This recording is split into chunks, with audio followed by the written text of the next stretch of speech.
Salut et bienvenue sur cleboisoriginal.com. Merci de votre fidélité. 5 minutes avec César Ngadi Ndegnaeb Sarabinoka. Que tout le monde est d'accord et il en restera ainsi pendant longtemps.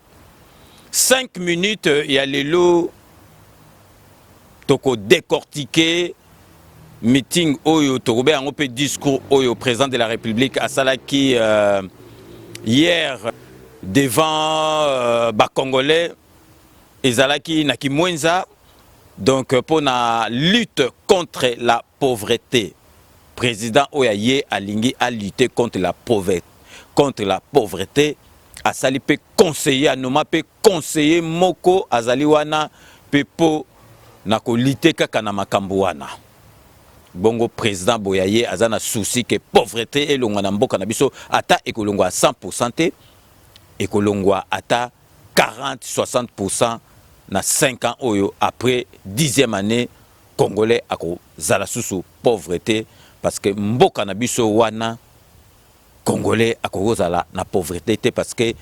souffrance et le cas niveau to koma na misère avant na kota na masolo oyo donc nazo remercier bino ndenge na epsa bino ka na ko cesser jamais ko remercier bino na fidélité na bino obozali nango na 5 minutes avec César Ngadi. Vous n'avez pas tort parce que 5 minutes est l'une des émissions pour ne pas dire la meilleure yaba émission oyo ya politique ezali na diaspora donc ezali en même temps cours ya éducation civique parce que ba congolais ba komi un civique ndenge na ba congolais ba komi ko sala makambo na ko ba congolais ba komi ça amnésique bango moko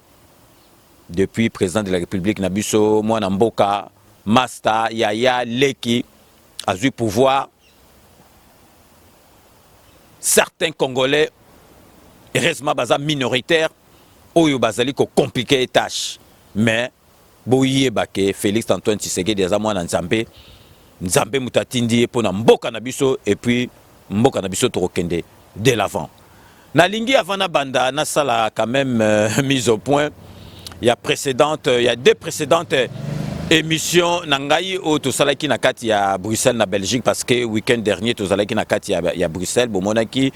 to sala ki émission na Mama Kalanga donc boyebi Mama Kalanga to pesembo tesika azali parce que azali mutu oyo alobela kamboka azali mosali na nzambe monene Mama Kalanga donc ba merci na yo ba remerciement na ona nyoso tout sala rapport na mboka pe na 5 minutes avec César Ngadi mais na landaki ba commentaire na kanisi pe bato ba landaka 5 minutes ba remarquaki que nazalaki un peu koloba na c'est et puis nazalaki un peu fatigué, pas vraiment fatigué, un peu fatigué car na koloba pour bon na passe auto yo kaka pona bino ko pesa bino information émission na tourna ki ngo vers 4h du matin na witaki ko koma donc lobby soki na rataki na ngozo Mama Kalanga te pona bino kaka donc il fallait que ça sacrifice wana bomona ki nazalaki koloba un peu ndenge na lobaka avec vivacité te donc avec véhémence tendek na lobela bino lelo donc bo te do ba te belé ba retrouver Clébois César Ngadi tout le monde est d'accord grand prêtre ndenga lobaka donc wana émission to tourna qui on a 4h du matin avant wana donc bol ta la trajet et puis na tourna qui sous donc 5 minutes après Mama Kalanga donc et landana ki donc nazalaki obligé na salango pour bomona passe auto kakapo na bino donc na kanisi batebele ba remarka kiango eloko moko esekisaki ngai na moi na commentaire moko mutu moko lobi ke César Ngadi lelo ba enwa te ba congolais ba boule na bango donc ba boule kaka na ba boule donc ezali donc pour votre gouverne boye ba ke ngande na zalaka jeun na bayaka noité noapé donc batebele ba kata soko ba enwa komi yanke ngana zaina ba milliers ya ba la musique na ba milliers batebele ba bayaka ba noa esala ke loko moko te noa soko za mutu moko lemba ba enwa o lemba lisusu za mutu courage ba enwa peso courage donc no elandaka ndenge mutu aloba ndenge mutu azalaka donc ngana bayaka noate bato ba yebi ngai ba oyebisa bino ngana bayaka noate na melaka kutu masanga kutu te donc ndenge koloba na nga na lobelaka bino boye nazalaka jeun nazalaka na eloko moko te ketinda nga so na meli yango bien nasali yango mpo nalobela bino nalobaka normalement donc ezali ine mpo na ngai ezali eloko moko te ke natiaka mpo namela nasala donc nasi napesa bino anecdote moko boye ya vite fait nakenda na fete moko boye na rendez-vous moko boye bayelinga boye bamemilinga whisky bamasanga makasi ngai neti bon non namelaka masanga te moto yango alobi mais non mais depuis quand ngabi depuis kala obike mutu wana ti nalongwaki na feti wana andimaka ate amoneko bien nalingai komela te donc ayelinga na meli te donc atuninga yo ndenge olobaka ndenge wana donc omelaka rien ngabi non namelaka naka rien donc nga namelaka ngaka baji bakoka bani abi obike okamwisinga nga na bulu nanga kaka donc nayebi kaka ke donc tise noir obetika mwa pli na yo donc bien whisky bona bo rien ngabi rien namelaka te donc ti tokenda ti jo yango ase renseignant preba mikolo ebele abenganga bia non nazwi mpenza confirmation ke omelaka te me ngai nabulelako ebele donc neti kaka donc moto wana akomaki commentaire donc ngai nasalaka jeun donc oloba eza makambo na ngai me bomonaki jour wana epuis na comprendre penza ke bato balingaka penza nalobaka kaka ndenge nalobaka avec véhémence avec vivacité nde obebesa donc soki nalalisi makambo on dirait pe 5 minutes elali wana ezalaki kaka entre parenthèses mpona yebisa bino donc vraiment donc bato baremarkaki yango. Donc je suis désolé, il fallait que ça donc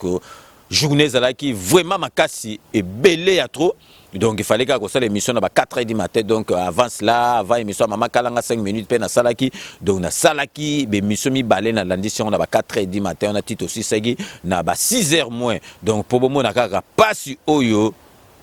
toyokaka mpo na bino monaka bato mosusu osala émission aza kofinga yo na makambo moko kutu eza na sens te mais tomesana na biso mais Congolais boyebi ke Congolais apesaka valeur na musala ya ndeko na ye Congolais te mais soki ezalaki mundele tomonaka bamindele mosusu aza na ye chroniqueur babengaki na émission moko boye aza chroniqueur mais mutu mwindu Congolais azobenge journaliste mais biso komona chronifuati nini parce que loko ndenga na osala boso ezali mundele omona bato mosusu oyo baza bacomplexe baomona yango soki marke nini mais neti ngai ezali ngai ndeko na bango bazo dénigrer Congolais musane kaka zoba omona mutu afingo zobo zotala ndenge azokoma ye aza plus zoba kutu ke yo mais omoni kaka Congolais ezala oka ndenge na so aza derrière clavier il écrit n'importe quoi donc sikoyo tokoti na makambo ezo intéressé biso lelo comme je vous avais dit tout au début de mon intervention que lelo tozali kolobela discours oyo président de la République abetaki na kimwenza po na lutte contre la pauvreté parce que président Otoza nae alingi penza congolais alongwa na ki pauvreté parce que congolais azali ko mériter ki pauvre Otoza la honte parce que mboka na biso ezali mboka moko ezali riche ba minéraux mabele moko fertile donc tokoza la pauvre ndengi tozalité yangana président de la République alobi akosala nyoso tout mbongo à l'état ekendaka na kesa l'état bato ba mesanaki koyiba bakoyiba kate ata nyoso ke na kesa l'état te parce que miyibi photo longola ba malembe mais 80% nyoso tout ekende na kesa l'état et puis bato mususu ya za d'accord na bato mususu pe ba s'enrichissaki bango mona musana bango mais alobi la plupart ya ba congolais baza ba fakwa ba yiba mbongo ne lelo ba muzito bazali koloba na makambo oyo akopesa bato ba leçon bato kola ba muzitu bako poursuivre bango parce que bazwa mbongo na kimuyibi na pesa ke exemple muzitu azo marcher pour na corruption et c'est qui ça qui nga muzitu azo marcher pour na corruption et aneti diable azo marcher pour na ba péché donc muzitu azo marcher pour na corruption et aneti ka diable azo marcher pour na ba péché donc ça na sens té donc ba muzitu wana na bato tout ba mesanaki ko yiba mbongo ya l'état et ko sala maka lisusu te mbongo il faut que na caisse ya l'état ya on a bo monique budget na biso 2020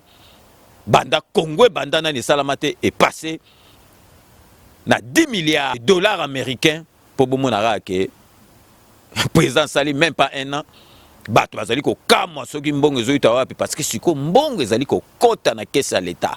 Donc j'écoute les alités. Donc na la Sabino déjà boyoka extrait à liboso on a poné la gibino bolanda au président de la République à lobby. J'ai donc pris la ferme résolution de combattre ce paradoxe avec les moyens que peut générer notre pays et avec l'appui des amis de la République démocratique du Congo. Ma détermination est ferme, mais le succès ne sera au rendez-vous qu'avec l'implication de tous mes compatriotes, au-delà des clivages politiques. C'est pourquoi je vais engager le pays dans des réformes de grande envergure, partant de la refondation de l'État avec la justice comme épicentre jusqu'au secteur de la vie nationale. La lutte contre les antivaleurs, notamment la corruption, le détournement des deniers publics, la fraude fiscale, la contrebande, le tribalisme sera acharné. Tous les moyens seront mis en œuvre pour que toutes les recettes de l'État soient canalisées vers le trésor public. Ceci nous donnera les moyens nécessaires pour enrayer ces inégalités et instaurer ainsi la justice sociale pour nos concitoyens. C'est d'ailleurs dans cette optique que le dernier Conseil des ministres a adopté l'hypothèse d'un budget qui atteint la barre de 10 milliards de dollars. 10 milliards de dollars que je juge encore maigre pour le Grand Congo. Binomo Boito Landa, président Oyo Tozu Oazana souci à Mboka Zali Koloba Makamba Boye. Est-ce que vraiment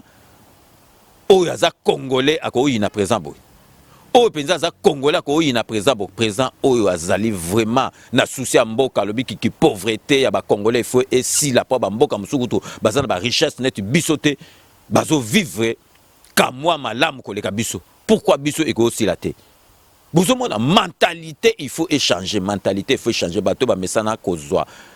Mbongo na facilité na ndenga koyiba avec Félix Antoine Tshisekedi ekosala maté, c'est le peuple d'abord, tous allez apa peuple alia malamu binomo bozo mona na 9 mois oyo asali bozo mona binomo ke changement président de la République azali na souci ya mboka. Bongo président de la République a boyé. Donc binobo lukake akufa en avion ou bien soki ndenge toroke na muzindo te na makambo wana parce que boyebi ke 5 minutes le barabilobela te tozali kozela enquête ndenge ba retrouver ki ba débris avion wana donc tozali siko kozela enquête mais tozali na ba information moko yela biso mais tokoyi kolobela bino yango boyete sans que tozala na ba preuve parce que biso 5 minutes avec ces engats so moninga na telemi awa na koloba makambo solo mais tozila banquêteur ndenge bazo sala makambo na bango boîte noire et monani donc total ndenge tango ko monana soki monana soki ndenge ni total ndenge makambo ko suka mais boza na bino calme boza la déjà au sepela parce que toko loba makamu nyoso tout ndenge elengeli to lobela donc sikoyo bozo mona kaka na kati ya discours wana président de la République ayaki azali ko loba makambo o penza peuple congolais bango mo bazo mona ozo mona ka président tango azo beta discours donc peuple ezali na esengo bazali ko kata ya chaque fois il faut pema asenga boyoka parce que peuple azoka elengi ya koloba bilo omona kanambe kutu kanambe sa beta mitingo bena libanda akoloba makamni et puis na okata ye bomo ba discours kanambe muta okata ya zati parce que ba mona ka esila ka noki le kaka noki mais présent chaque fois bazo kata bomoni na Belgique ndenge leke bomoni pe na kimo ndenge leke nazali ko l'examiner sous extrême sous na ponela ki bino po bomona présent na biso aza vraiment na souci ya mboka na biso pauvreté et ko diminuer.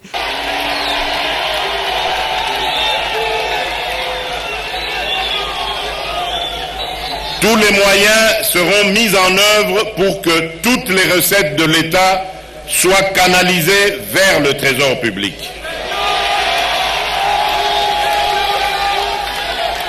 Ceci nous donnera les moyens nécessaires pour enrayer ces inégalités et instaurer ainsi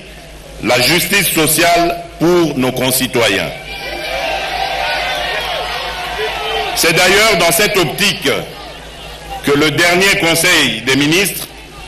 a adopté l'hypothèse d'un budget qui atteint la barre de 10 milliards de dollars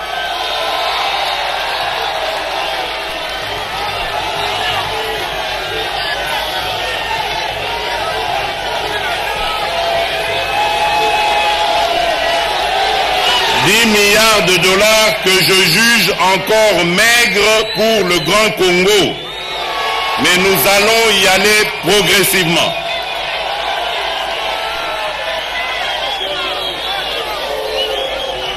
Mesdames et messieurs, dans notre pays, la pauvreté est en outre l'un des principaux vecteurs de violence et de divers autres types de conflits. Elle suscite et ravive l'émergence des forces négatives,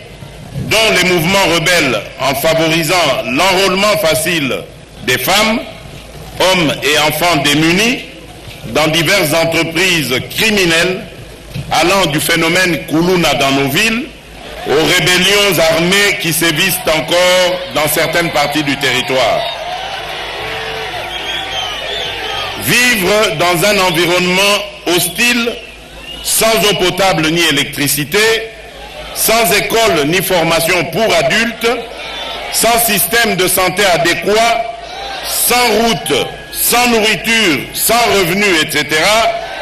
est l'une des formes les plus insidieuses des violations des droits de l'homme.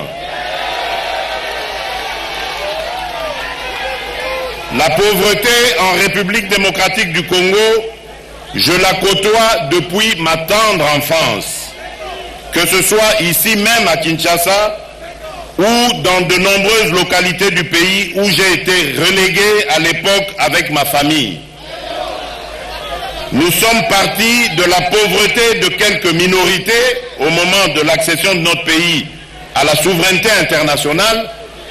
à sa généralisation telle que nous la vivons à nos jours. Je ne perds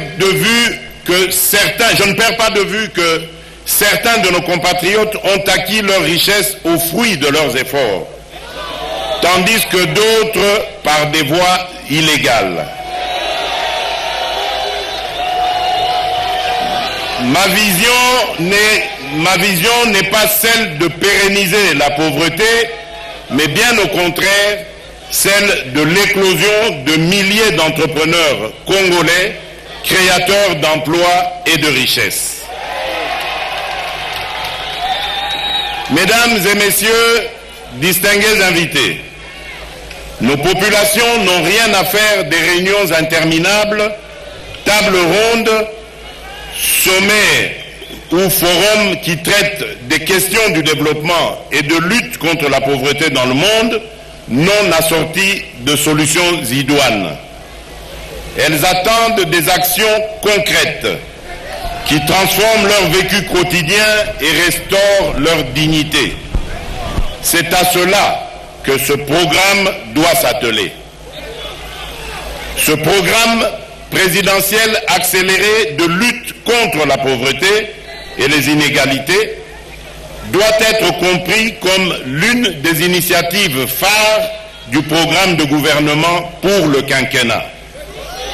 Il s'agit d'un programme présidentiel ambitieux qui se mettra en œuvre à travers différents canaux, dont le Fonds social de la République. Il n'a pas vocation à se substituer aux différents programmes et projets existants. Il vise simplement à réduire les inégalités et à permettre l'accélération là où les programmes traditionnels apportent des résultats plus lents. Donc, binomo boito landa président de la République, ndenga zali koloba, bon président ya boye, bino boza ko souhaiter président boye, akufa nana si ba projet nyoso tout azali na yango te pona biso. Mais o ezali ki motema mabe ou bien ki ndoki kaka penza vraiment na yebite peuple congolais loko nini ezali ko zwa biso peuple congolais président oyo boye ba président oyo aye oyo Félix Antoine Tshisekedi Tshilombo aye po a sauver mboka na biso. Soki to raté na président oyo to zusikoyo mboka na biso ekendeka sous tutelle. Doto teka mboka ngo parce que soki to raté na Félix Antoine Tshisekedi et sili mboka na biso ekobongaka lisusu te. Mais Félix Antoine Tshisekedi azali mwana nzambe o nzamba tindi fois que na missionné oyo nzamba tindi a memango tina suka. Donc vraiment bino moko boyo ki be streka ko na poneli bino. Donc lutte contre la pauvreté. Donc Félix Antoine Tshisekedi azali na conseiller oyo anomaki ba conseiller na union surtout azali uniquement pour la lutte contre la pauvreté. Nandek bomonaki pe mususu aza pe pour na numérique bozomona ba makambu moko tozali na chance que tozui président penza aza mwana poto akola malamu aza motema malamu donc ezali kutu yako sakanate keo azo forcer te nandek bomonaki ki akendaki na matanga kotala ba famille ya ba collaborateur no oyo ba koyaki na avion ezali ndenge na ye bozomona penza ke présent ye penza donc azo tala bango donc aye penza ndengi muto ayaka parce que abandika koyana ba matanga ba tusikote. D'aucun doute, la carcasse de l'aéronef trouvée dans les Sankourou est bien celle de l'Antonov 72, disparue des radars le 10 octobre dernier. Affligé par la disparition de ses collaborateurs directs, le chef de l'État, accompagné de son épouse, la première dame Denise Nyakeru, est allé réconforter les familles de ses collaborateurs directs et a pris part à bord de cet avion et dont on n'a plus de nouvelles rassurantes depuis plusieurs jours. Dans les quartiers limités, le cortège présidentiel prend la direction de la 4e rue jusqu'à la résidence de Patrick Mokadi, le chargé de la logistique. Collaborateur dévoué, Patrick voulait s'assurer que le matériel roulant sous sa responsabilité arriverait à bon port. Devant les membres des familles visiblement affectés, le chef de l'État a eu des mots justes pour remonter le moral. Moment de vive émotion dans les quartiers populaires de Ziguida. Bravant les nids de poules, le couple présidentiel a retrouvé l'épouse et les enfants de Dipanga Divioka, dit Maréchal, son chauffeur. Plus qu'un collaborateur direct, Maréchal était presque un édudicant pour le chef de l'État. La découverte de la carlingue va accélérer les investigations et permettre aux familles et à l'opinion de savoir davantage sur les sorts des passagers. Entre-temps, le président de la République suit de très près l'évolution de la situation. Eza ndenge na ye azo forcer te kana betanga abomaki muto akoyeki na ba vieux wana na premier ministre azali kuna oya bika wana matata poni ayebi liwa ya katumba mwake yo mona na vieux batutu bakufa soki donc ye matata po ya bika aza ko tia munoko na makamba budget donc makambu tout wana ekobima donc vraiment président na biso azali wana azana souci à peuple talaka ke donc afsali penza ke donc eloko penza pauvreté donc o monaki na balera balito bazo lia bien na lia mobutu azo ba penza boko lia na bino est-ce que muto aza kongola ko lo bandenge wana jamais akoki ko lo bandenge wana donc na la sabino ka mentalité po bomona ke peuple congolais azaka mutu moko bo alingi honneur alingi ke yepa comme président de la République nazali ko lakisa bino botala na ba image bomona soki muto azali nani soki azali ki député soki azali ki nani ayena mboka moko boye alinga passer les troupes en revue il faut tala ba troupes ngo balati donc bilamba ya bandako basimbi ba fanfare soki ndenge nini donc okutu muto azo opesa ye azo ba moko aza premier ministre mo azo ba député donc net théâtre mais alingi ka koma bokonzi botala bino moko na ba image ezali pasi na ma na motema na ko seka en même temps.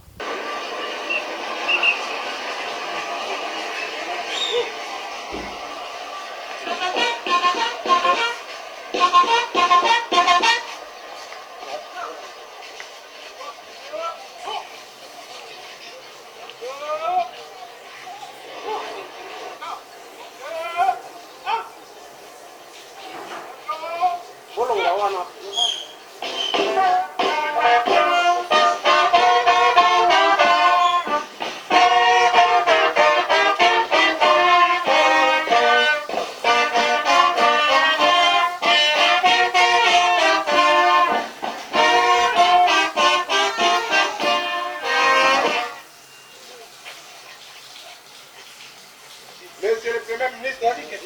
musique, garde à vous.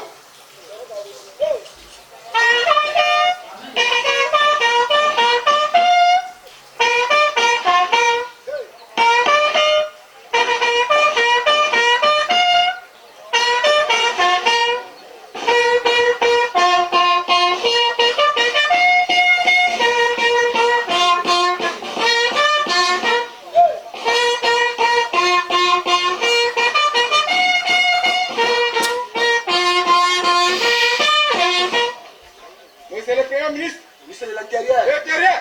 mon excellence, le stationnement de la police est basé en secteur de Songoso d'Arranger vous accueille et vous rendre honneur à l'occasion de votre visite officielle. À l'occasion de votre visite ordinaire, je vous invite à passer le détachement à revue.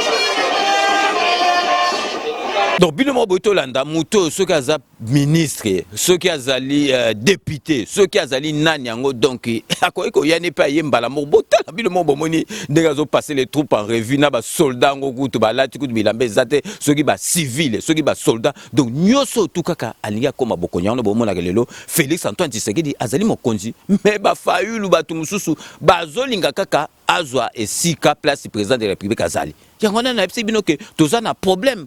parce que problème na biso ba congolais boyo kanana ezali bolingo entre biso na biso tant que biso na biso toko lingana te il y a rien qui va marcher parce que soki ngana lingi muninga na ngai te na lingi azwa te nazo tie ba contretemps bongo mboke ko avancer ndengeni sunga na lingi muninga na ngazwa nga pena zo epazwa omoni ke mboka eko avancer mais motema mabe tellement za na ba congolais motema mabe ngo bimi surtout tant bomoni président de la République azui tito komi na makambu ya ki tribalisme et koti na kati mulu bazali congolais mungala zali congolais donc tozwa muyomba zwa pouvoir mungala zwa pouvoir mushwaila zwa pouvoir lelo muluba umela kutu papa Tshisekedi ayoka pasi tito koma na ba démocratie au papa Tshisekedi azana kati ya masolo baluba lelo bazui pouvoir mais ekomi problème on dirait muluba azali rwandais on dirait muluba azali so école mususu ezoki pouvoir wana rwandais o ba ndo benge ba shwahili lelo ba shwahili bakomo wanga na kanambe bango bando ba kanambe za mushwahili lelo alongo na pouvoir bakomi ko benga rwandais lelo muluba azui pouvoir le mususu muluba muto ayo bongsamboko bekolo tu bazwa bongisa mboko tele msumu luwa muto ayo bongisa mboko lelo so totali pena na ba poto ba Canada to kona ba États-Unis do so totali penza bato batanga mingi bato bazaka na ba poste pena batanga mingi to ko compter ba luba bazaka na kati ya on a bino besoin ngo to bimisa ba makambo bo pa to ko bimisa te to ko bimisa ba makambo suso bo ba o tala seza ngada koma bo et puis nga ba koma obe nga soki ngaji chibwa ba soki ngaji soki nani ba bakisinga koma ba luba est-ce nga koma na ngeza ba luba ngana kotika bino te parce que ngana tika bino te parce que ngai naza mukongo à 100% ezali makambo ku duteke ya baluba tozali ko lobela makambo mboka mais congolais pasi na mawana motema bomoni muto azaka do alinga honneur akiti alinga kipe do yeba sala ndenge basala président de la République ezali pasi na mawana motema na lingi na Alex bino siko bato balobaka pa yona ngana lobaka kaka donc kanambe fazwa masolo na mbuntu to na dikosi donc wana penza akomankete botela base ya IDPS ezali ko expliquer ndenge président de la République Félix Antoine Tshisekedi Tshilombo tango akutana na États-Unis na Bill Gates bobi milliardaire donc azala bambonge belé mais alingaki ko investir na mboka na biso depuis kala mutu azotia contre ezalaki kanambe na batu na ye balingi kutu te babiso ki oye ko investir na mboka na biso ba congolais ba robonga donc kende ko investir koto mususu be bonabo Bill Gates tango ko kutana na Félix Antoine Tshisekedi Félix Antoine Tshisekedi na intérêt mboka fongole lieba masolo bino mboka ndengi base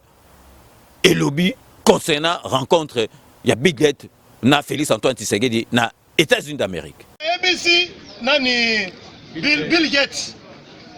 kamata société yaka nango na est zombongo pesaka ba groupe ya rebelle wana chango na société okomanda kozwa minere na ndenge ya propre ya makila te voilà Bill Gates apesi Fachi Mbote alobi pona budget na bino na kamati mier na sani na bagisi mais yebisa Kabila nde parce que ngai nazalaki souci na ngai ezalaki na kamata société wana na tia bango babandaki koboyi balobi wana eza pona eko profiter na ba congolais comme nga naza rwandais kete na Rwanda kende kotika mo na Rwanda na Uganda. Zambie. Batu wana tokotikala jamais koyokana na bango te. Po esprit na bango eza mabe. Même Satan aza ko regretter que Kabila na Kagame baleki na motema mabe. Ika pesi viva. Donc bino mo bolandi motema mabe ya Kanambe bongo siko bino batu congolais ti siko bozali bolobaka ke Kanamba zonga ubeka boye bomoni nde Kanamba kenda ndenge wana akozonga ka lisusu te na ba faire na mboka na biso ti akozwa solo na mbuntu pe na dikoso bato baokanisa ke Kanambe akozonga ka bobosa na Kanambe bobosa na Kanambe. Donc bino il faut bon mesana sikoyo na kimuyibi kozala soute avec président na biso Félix Antoine Tshisekedi na lingina la sabino kabota la souffrance ya congolais te na la sabino za image ya Congo te mais image oyo ezali africaine moko mais et ça la me rappelle na Congo na biso bota la souffrance ba africain ba yokaka bota la maman ozo repasser pantalon mobile na ye faire à repasser zate azo repasser donc ati donc ba koni ceux qui makala na kati ya nzungu azo repasser pantalon bino moko bozo mona nati le bino milili bino moko botala niveau souffrance na ba pays na biso niveau tozali nango.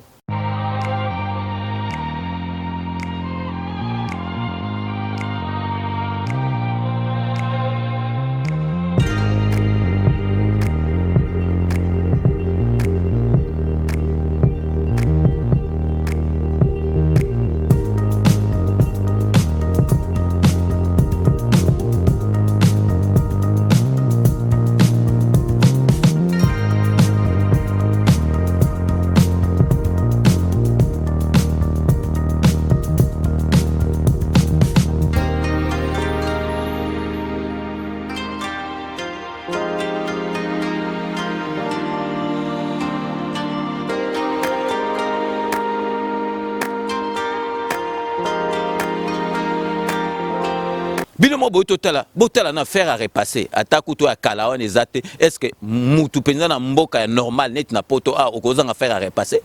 botala nanu mwasi oyo donc il faut bongisa pantalon mobile ne bo moni niveau bo moni ndenga zali ko repasser pantalon ezali pasi na motema président otozu azolika penza abongisa mboka mututu akomata akolia nde toliaka na poto te mututu alamuki na tongo ameli petit déjeuner na midi azui déjeuner na pokwa à dîner donc makambo ezala ndenge wana po mutu penza azala koanvie te ke abie po bato musu bakoma kokufa na bamai bakoma kokufa donc alingika abima na ye na mboka akende soki kokufa koto ya pa kokufa mais akufa na kisasa te. Donc vraiment ezali pasi na mawa na motema na komona penza ba congolais neti biso ngai kutu nazali kondima te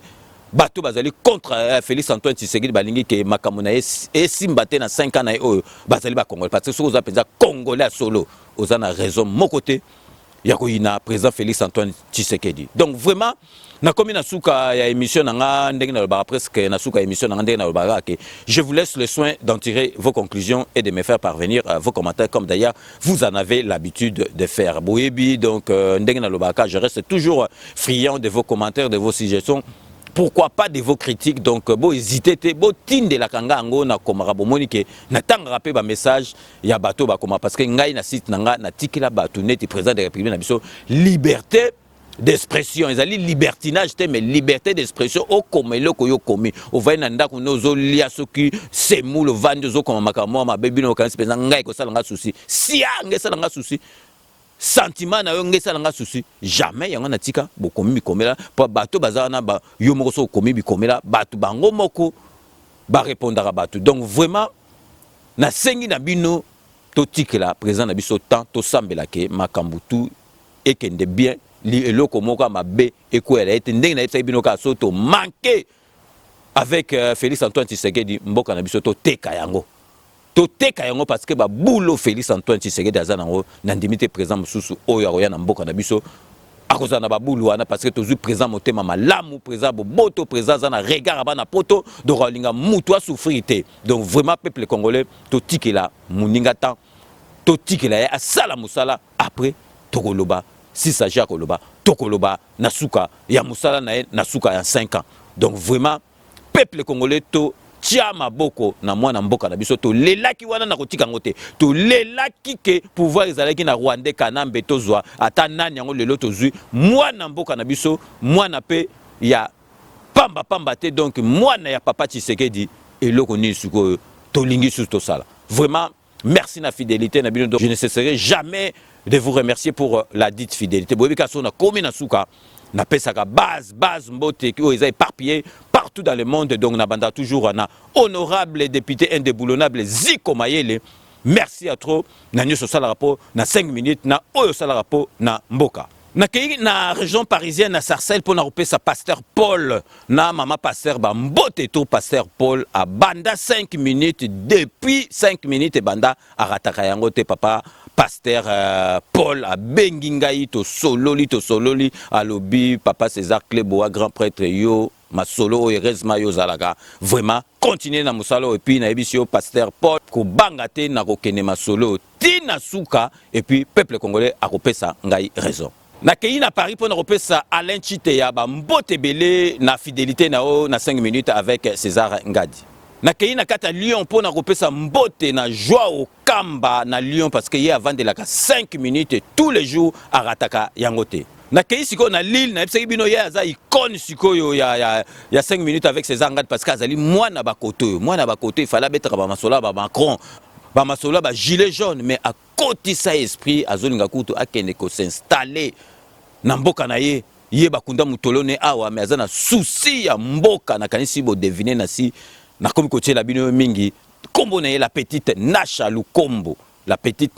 Lukombo en tout cas tikala ka esprit wana vraiment na kanisi bana ya âge na yo bakolanda idolo na yo zali nango parce que yo okwa no PR moko to bude no pe makamba mboka na biso parce que yo za mwana bakoto mais la petite Nacha Lukombo merci à trop na fidélité no pe na 5 minutes avec César Ngadi na ba idolo na yo tikala kaka ndengi ozali ndengwa na kopesa na kati ya Grini mbote na Brice Piana donc Brice Piana zali muninga ya Doudou Swami Doudoulé donc banda adolescence bazali tilelo parce que c'est pas facile a na poto bat balinga na raté ce que hôtel Brice Piana au robot na TP Lolo Munongo azalaka na Belgique bazali toujours na Doudoulé ensemble donc vraiment merci à trop na fidélité na bino na kena kata Londres pour na repesa masa na mbote José Kano ki kakamene ba mbote à trop donc ce que na witi na Londres na kei na Hollande kuna pe masa na to tanga pe kana ba José comme na le grand producteur Fridolin Bokomo na kosuki sa na 93 na Sévran pour na repesa José Kaninda ba mbote yazali mo landi munene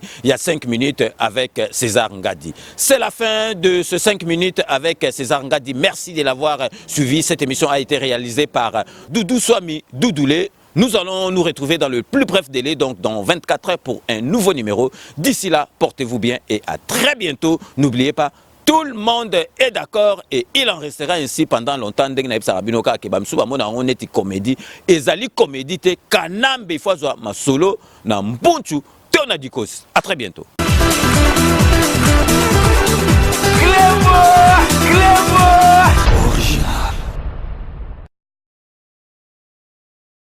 Sepela TV et yena makambu ya sika lisusu.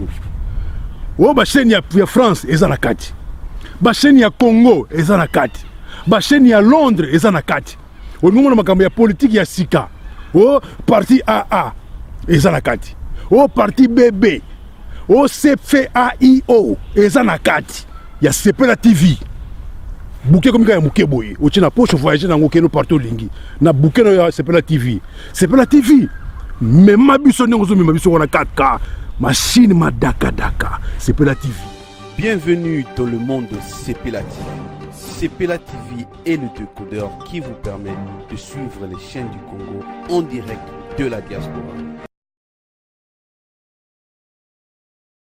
Bien-aimé peuple de Dieu, ma sœur, mon frère, Jésus-Christ est Seigneur. Que le Seigneur soit béni, soit loué. Voilà, on est là, c'est Kleboa original.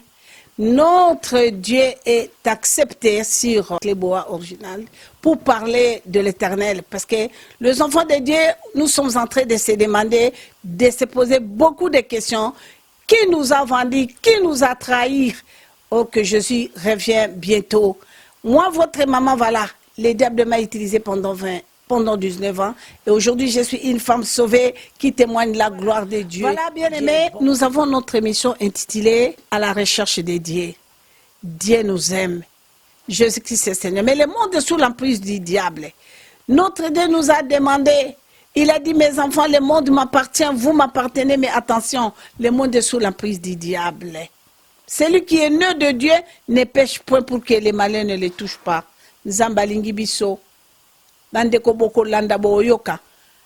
Nga mama na bino na parlaka 30 minutes et téléphone ouvert. Boyoka makambo ekoleka na kati ya monde surtout awa na kati ya diaspora. Boyoka ndenge monde eza ya kokufa. Bandeko ba bolingo, Jésus-Christ Seigneur. Bientôt émission na biso. Nzamba pambola grand prêtre puisque andimi ko yamba Christ na kati ya Cléboa original. Tozo bande mission na biso bientôt na sengi karabino bana na Nzambe Dieu fait grâce aux humbles. Boyoka, tu ne peux pas combattre l'ennemi si tu ne le connais pas. On cherche la délivrance partout dans le monde. L'imposition des mains, Basanzi Sabiso, Misuni, Bakoba, Magorodo, Maladi. Non, bien aimé. Biso Moroto Mitekaki, Toyoka Makamdeni Nezoleka. Nana Minga Kolobate Binomo Boyoka, Boyoka, Nini O Zabola Zosala na Katia Bala Nzambe, Nani Pirio. Nanzela kosala basuki kokata manzaka bande oboka nanzela ba camarade na kati ndako koyamba boyoka bande ko babolingo mingi ya kolobezalite boyoka makambo minene ndeko na bino César Ngadi 5 minutes avec César Ngadi alande yango 3 mois lekeliye alibi mama ifoli kambo batu bayoka ngona kati ya mukili bayeba pour mutu soka yebi manœuvre diable ako yeba ndenge na kotambola donc abanda kotambola na keba yango na bande ko ba pire biso banyokoli biso nga mama na bino na ko sala mutu mabete soka za pire ngaite. Que le Seigneur vous bénisse bientôt. Donc vous allez suivre notre émission intitulée À la recherche de Dieu. Mais thème nango ekozala comment le diable affecte, comment le diable détruit le monde. Que le Seigneur vous bénisse. Merci, bye bye.